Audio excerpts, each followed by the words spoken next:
சற்று முன் கிடைக்கப்பெற்ற மிக முக்கியமான செய்தி ஒன்று வெளியாகி உள்ளது. அனைத்திந்திய அண்ணா திராவிட முன்னேற்றக் கழகத்தின் மிக முக்கியமான 2000 நிர்வாகிகளும் தொண்டர்களும் பன்னீர்செல்வத்திற்கு ஆதரவுகளை கொடுத்துள்ளது. அதிமுகவின் அரசியல் வட்டாரத்தில் மிகப்பெரிய ஒரு அதிர்ச்சியை ஏற்படுத்தியுள்ளது.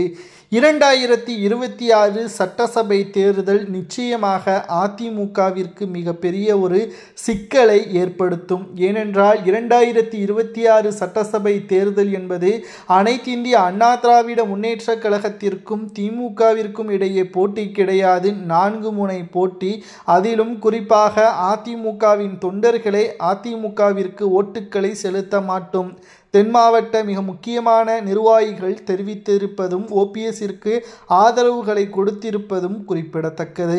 சரி, அடுத்த கட்ட நடவடிக்கை என்ன என்று நாம் பார்க்கும் பொழுது பன்னீர்செல்வம் அவர்கள் புதிய கட்சியை தொடங்கிவிட்டார். அதற்கான ஏற்பாடுகளும் மும்முரமாக நடைபெற்று கொண்டிருக்கிறது. இந்த ஒரு வேளையில்தான் பன்னீர்செல்வத்திற்கு சாதகமாக 2000 அதிமுகவின் தொண்டர்களும் நிர்வாகிகளும் ஓபிஎஸ்ஸிற்கு ஆதரவாக தெரிவித்திருக்கிறார்கள். 2026 சட்டசபை தேர்தல் பன்னீர்செல்வம் அவர்கள் கேம் சேஞ்சராக மாறுவார். அதில் எந்த ஒரு மாற்றுக்கருத்தும் கிடையாது.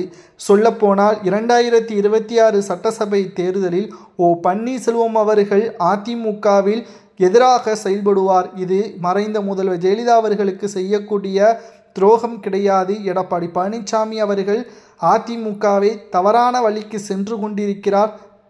தொண்டர்களுக்கு அங்கீகாரம் கிடைக்கவில்லை, நிர்வாகிகளுக்கும் அங்கீகாரம் கிடைக்கவில்லை என்பதையும் நம்மால் பார்க்க முடிகிறது. அடுத்தடுத்து நடக்கக்கூடிய நிகழ்வுகளும் தொண்டர்கள் முழுமையாக தலைமையை எதிர்ப்பதும் ஓபிஎஸ்ஸிற்கு சாதகமாக மாறுவதும் கூட்டணிகளுக்கிடையே பிரச்சனைகளை இது அதிகப்படுத்தியுள்ளது. அனைத்திந்திய அண்ணா திராவிட முன்னேற்றக் கழகம் கூட்டணிக்கு எதிராக திரும்புமானால் பன்னீர்செல்வத்தின் செல்வாக்கு அங்கு அதிகரிக்கும். 2000 தொண்டர்களும் நிர்வாகிகளும் என்பது பல ஆயிரம் தொண்டர்களாக மாறும் என்பதும் குறிப்பிடத்தக்கது. செப்டம்பர் மாதம் இறுதியாக பன்னீர்செல்வத்தின் செல்வாக்கு என்ன என்பதை தமிழக அரசியல் சாதிக்கக்கூடிய மாநாடாக மாறும் என்பதையும் வைத்திலிங்கம் அவர்கள் கூறியுள்ளார். 2000 அதிமுகவின் நிர்வாகிகள் தொண்டர்கள் ஓபிஎஸ்ஸிற்கு ஆதரவுகள் கொடுத்தது சரியா தவறா என்பதை மறக்காம கமெண்ட் வாயிலாக